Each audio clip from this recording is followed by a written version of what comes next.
Grécia Antiga a partir do período pré-homérico. O período de formação do povo grego ficou conhecido como pré-homérico. O mesmo se deu durante quase todo o segundo milênio antes de Cristo e foi marcado pela existência de duas grandes civilizações, a cretense ou minoica e a micênica, além de povos hindu-europeus que se estabeleceram na região da Grécia.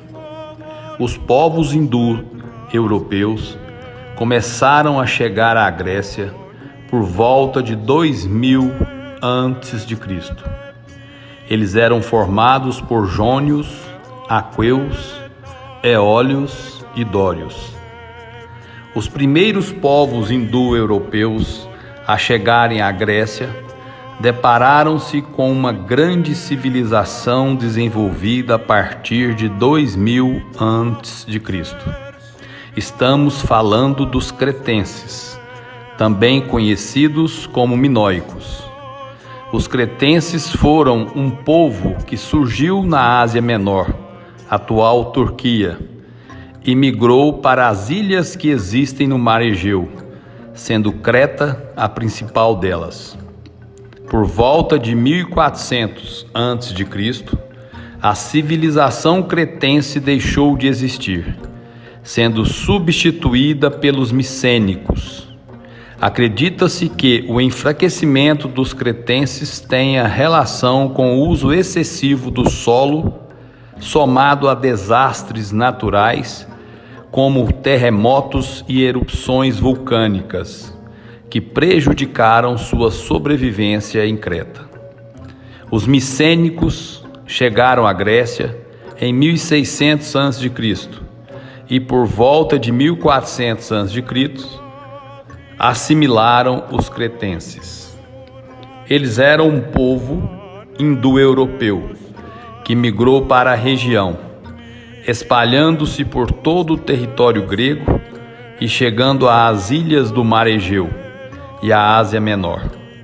Sabemos que os micênicos chamavam a si mesmos de aqueus. Os historiadores falam que a fusão da cultura micênica com a cretense teve grande influência na formação da cultura do povo grego. Em algumas literaturas sobre mitologia grega e romana, dicionário mítico-etimológico ou sites educacionais como o InfoEscola ou o UOL Educação, encontramos referências de que na história da Guerra de Troia, que ocorrera nesse período, os deuses Poseidon e Apolo ajudaram o rei na construção dos muros da cidade, pois, segundo as literaturas, foi prometida uma recompensa. Porém, a palavra não foi cumprida e eles foram enganados. Foi então que Poseidon se vingou de Troia e enviou um monstro do mar para destruir toda aquela terra, além da alegação que ele ajudou na guerra entre os aqueus das cidades-estados da Grécia e Troia.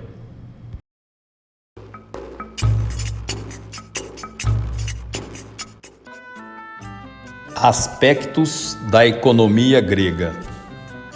No segundo capítulo, A Realeza Micênica, o autor cita os problemas de decifração e interpretação referentes aos documentos encontrados, que muitas vezes são traduzidos a inventários anuais e redigidos em tijolos crus, mostrando quão difícil será estabelecer um panorama da organização social micênica através desses meios.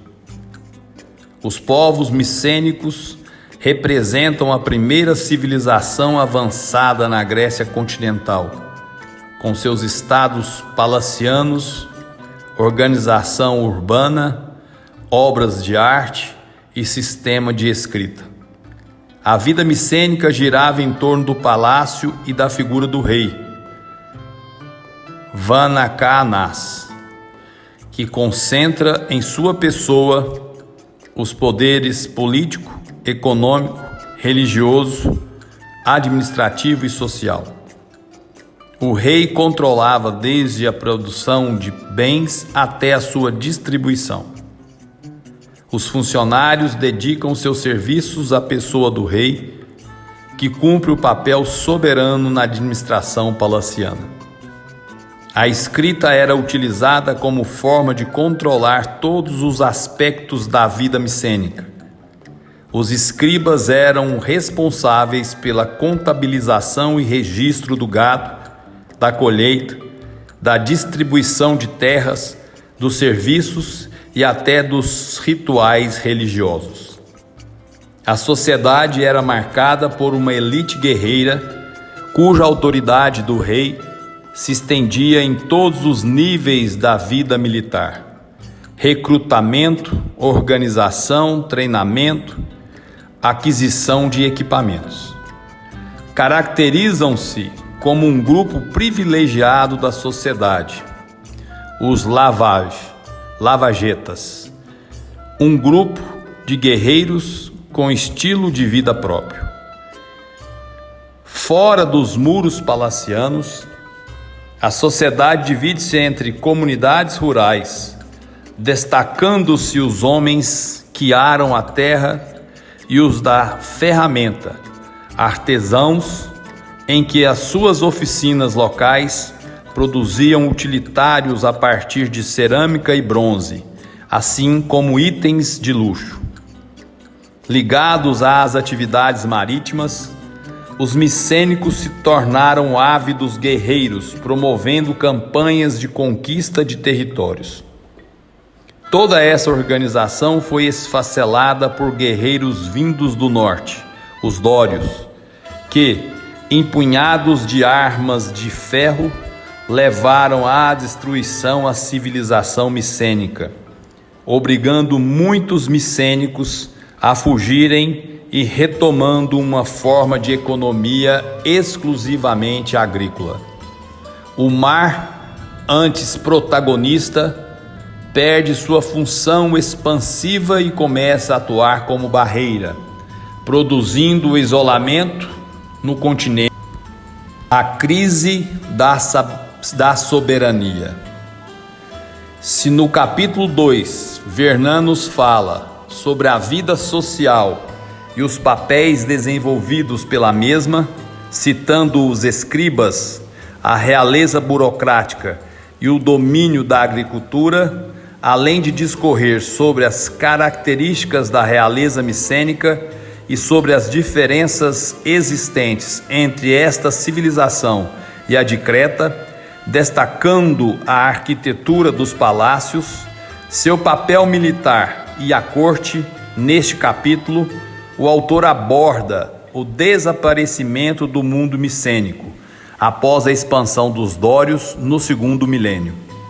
Os dórios, povos de origem hindu-europeia, ocuparam espaço nas ilhas de Creta e Peloponeso e até nas ilhas de Rhodes, mas a sua principal área de expansão ficou entre as duas primeiras ilhas. A partir da expansão desses povos, iniciou uma nova civilização grega, juntamente com jônios, eólios e aqueus.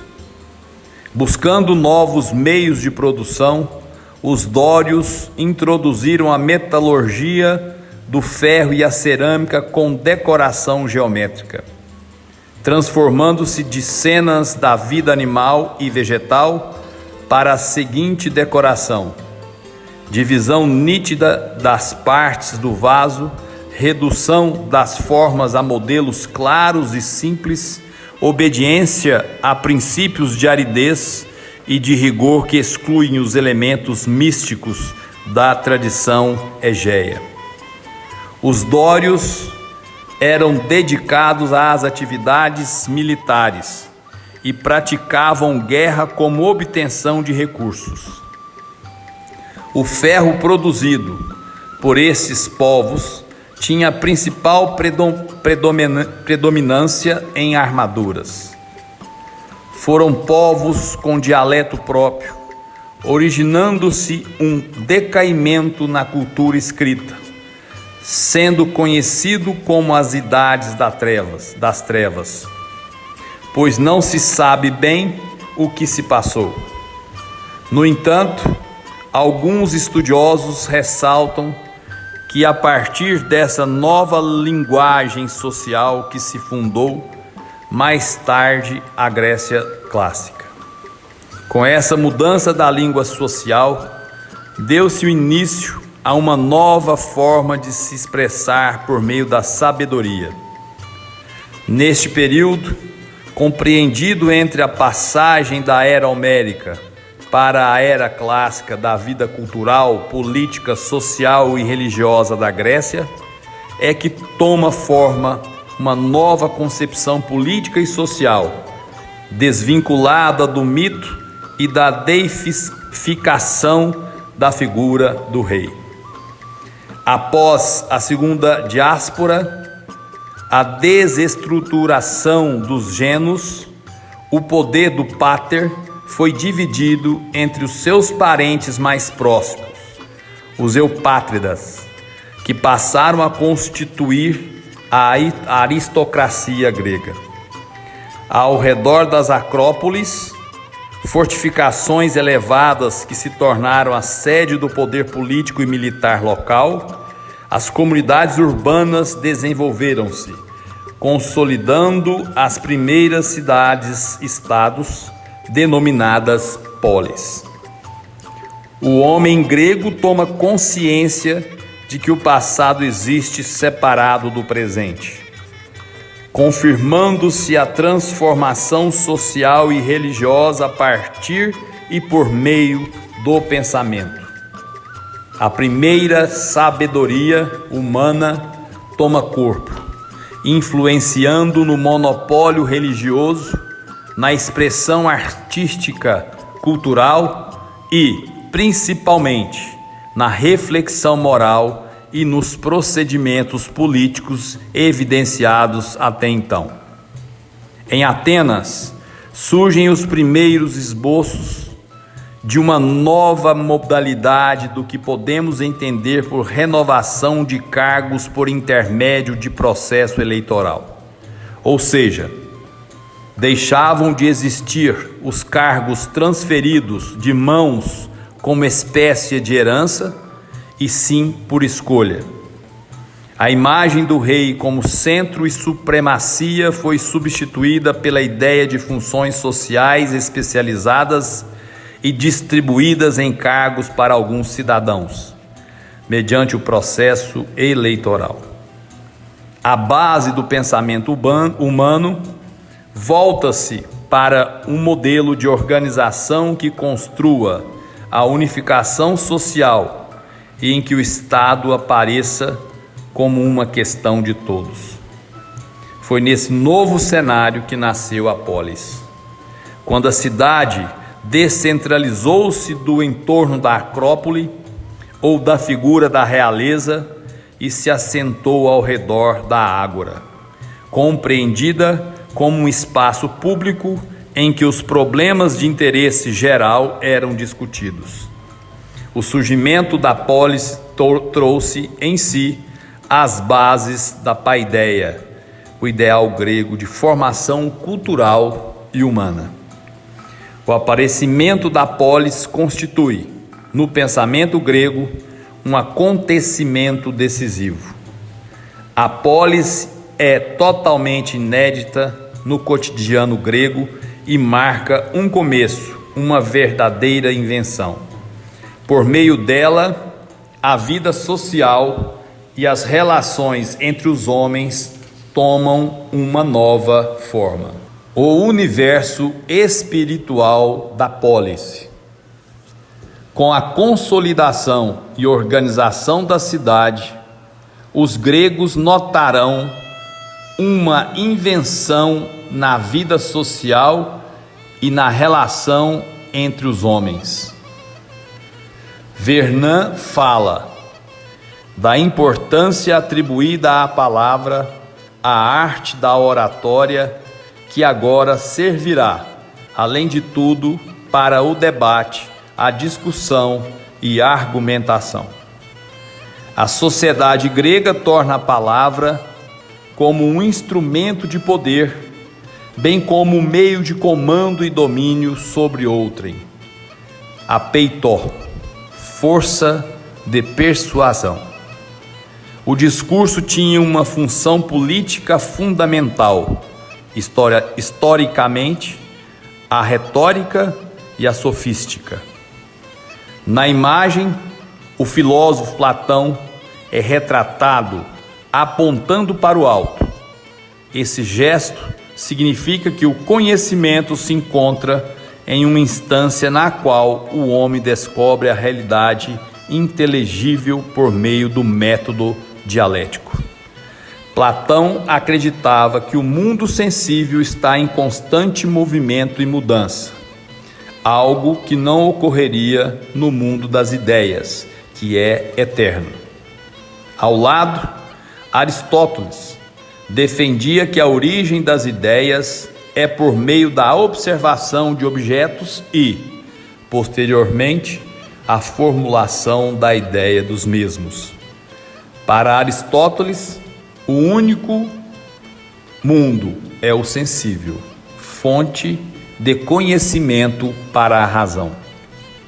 A publicidade também ganha importância na sociedade grega da polis. A escrita vai favorecer a publicidade e permitir uma completa divulgação de conhecimentos previamente reservados ou interditos.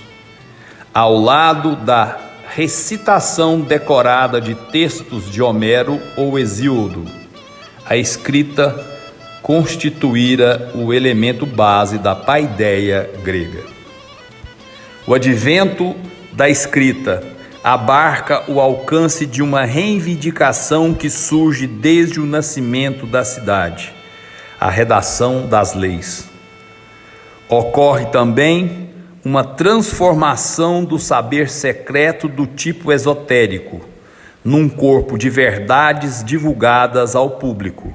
A verdade do sábio, antes segredo religioso, agora é destacada do círculo fechado das seitas para ser exposta em plena luz aos olhares da cidade inteira. Assim há um reconhecimento de que ela é direito de todos. Com a criação da polis, houve o confisco do poder divino e dos cultos oficiais das cidades, antes restritos aos favoritos. Agora, exerceriam-se em benefício das comunidades em geral. Assim, acontecia a dessacralização do sagrado, isto é, o mítico não comandava mais a decisão da sociedade, e sim a razão. Os 7 sábios da Grécia, novos paradigmas na cidade a partir de sua crise. Com a organização da polis, inventaram as leis e os vínculos que reuniam as partes da cidade, nomeando estas invenções de sabedoria, no qual foram providos os 7 sábios que inventaram as virtudes dos cidadãos. Os integrantes dos sábios são variáveis na cronologia histórica, porém, os mais citados são Tales, Solon, Cleóbulo, Periandro, Pítaco, Quilon e Bias.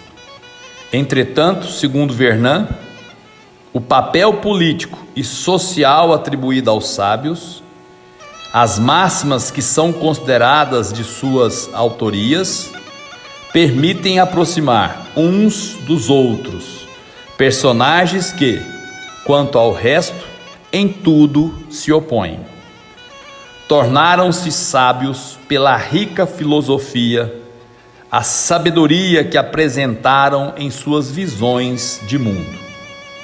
O conhecimento destes sábios resumiu-se em seus ensinamentos e sabedoria tornaram-se um guia para a vida cotidiana. Para Vernant, a tradição mais ou menos mítica dos sete sábios faz-nos atingir e compreender um momento de história social. A tradição mítica dos sete sábios nos faz compreender o momento da crise, período que os gregos viveram num plano religioso e moral, discutindo todo o seu sistema de valores, golpes na própria ordem do mundo e um estado de erros e impurezas. Neste capítulo, a crise da cidade, os primeiros sábios, enfatiza-se a crise da cidade, quando ocorre no final do século VII a.C. Uma crise no setor econômico, com o desenvolvimento dos contatos com o Oriente, através do comércio marítimo, gerando mudanças sociais. Ocorrendo assim, uma renovação social, política, religiosa da polis. Michel Serres defende que a transformação social mais significativa é cunhada sobre a categoria pedagógica. Sua análise visa compreender as transformações sociais contemporâneas a partir do estudo de duas figuras divinas da mitologia grega, Hermes e Prometeu, onde ele propõe a interpretação de uma passagem para um novo ciclo de pensamento na esfera econômico-cultural, circunscrita pela adesão do mito de Hermes, conforme demonstra Cândido em O Reinado Alado de Hermes. O deus Prometeu é a divindade vinculada ao trabalho e sofrimento humano que ilumina o homem pela dor. Na análise da sociedade pedagógica de Serres, vemos que o mito de Prometeu estaria cedendo lugar ao mito Hermes, deus do comércio e da comunicação. Esses contextos de mudanças sociais podem também ser percebidos no capítulo A Origem da Crise, os Sete Sábios, onde Vernant demonstra que por meios de dados literários dotados de alusões históricas presentes em sentenças dos sete sábios, alcançamos permissão para compreender uma determinada periodicidade histórica. O autor explica que entre os séculos 7 até 6 a.C., uma crise começa a se esboçar entre os pensamentos dos sábios, em que seu desenrolar passam a transformar dimensões no domínio do direito e da vida social. Segundo Vernant, o esforço da renovação atua em muitos planos. É ao mesmo tempo religioso, jurídico, político, econômico e sempre visa restringir a dínimes dos gênios, quer fixar um limite à sua ambição, à sua iniciativa, ao seu desejo de poder, submetendo-os a uma regra geral, cuja coação se aplique igualmente a todos. O espírito novo relaciona-se a certas matérias do direito, onde a legislação sobre o homicídio marca o momento em que o assassinato deixa de ser uma questão privada, fazendo assim surgir um novo ethos coletivo. Em termos semânticos, a palavra assassino para os gregos antigos significa, em primeiro lugar, um assassino de um parente, em relação ao pertencimento à cidade, e em segundo lugar, um assassino estranho à família da vítima. A categoria hermenêutica, em suas origens ocidentais, deve, em alguma extensão, ao mito de onde ela extrai seu conceito e campo de significados. A hermenêutica é, em suas origens, alusiva a Hermes, uma nova razão, não superior às anteriores, apenas nova.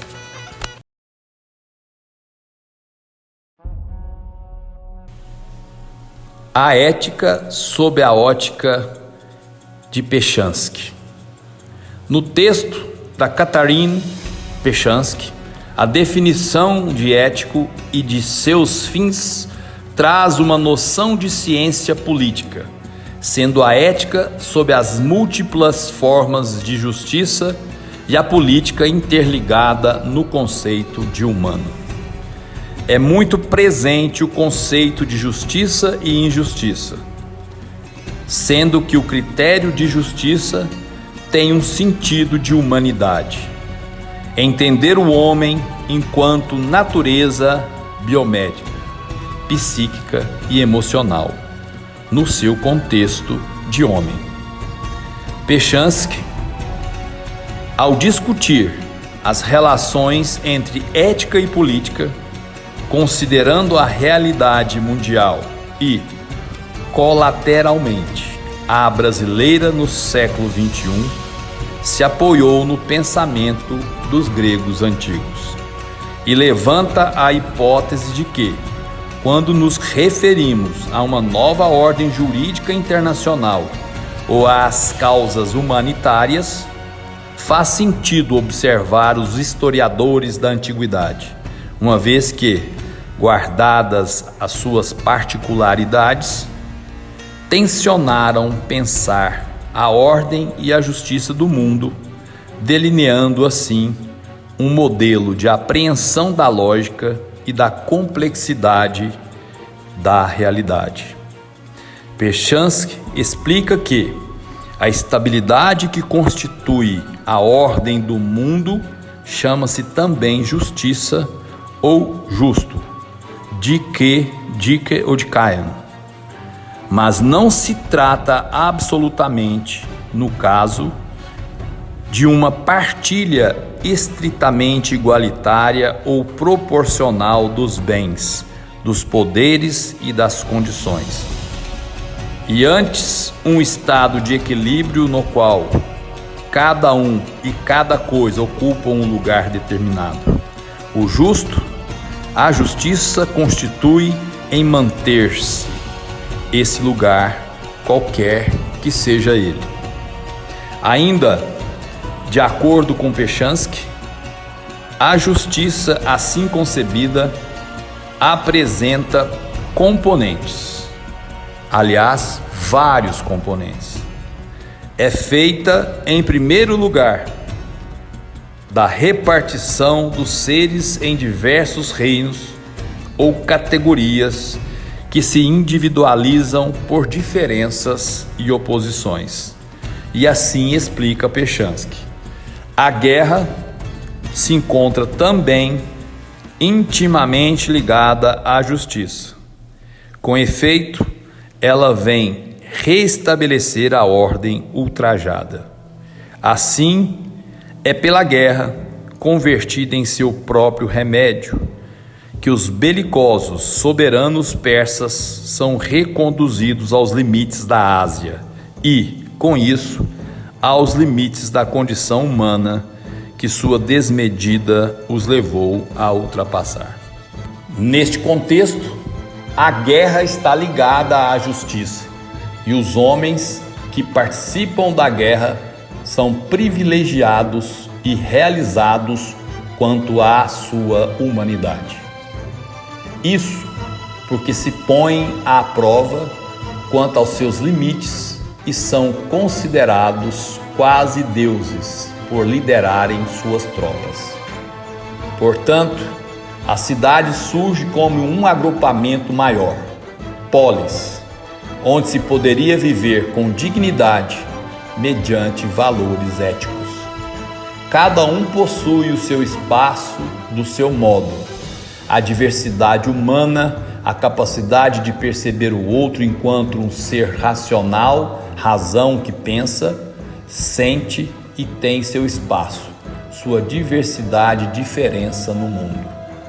A humanidade continua como conceito historicamente construído e um olhar sobre o homem, e o reconhecimento de seu valor na sociedade permitiu refletir e reforçar o conceito jurídico atual e sua constante reconstrução no mundo pós-moderno em constante transformação.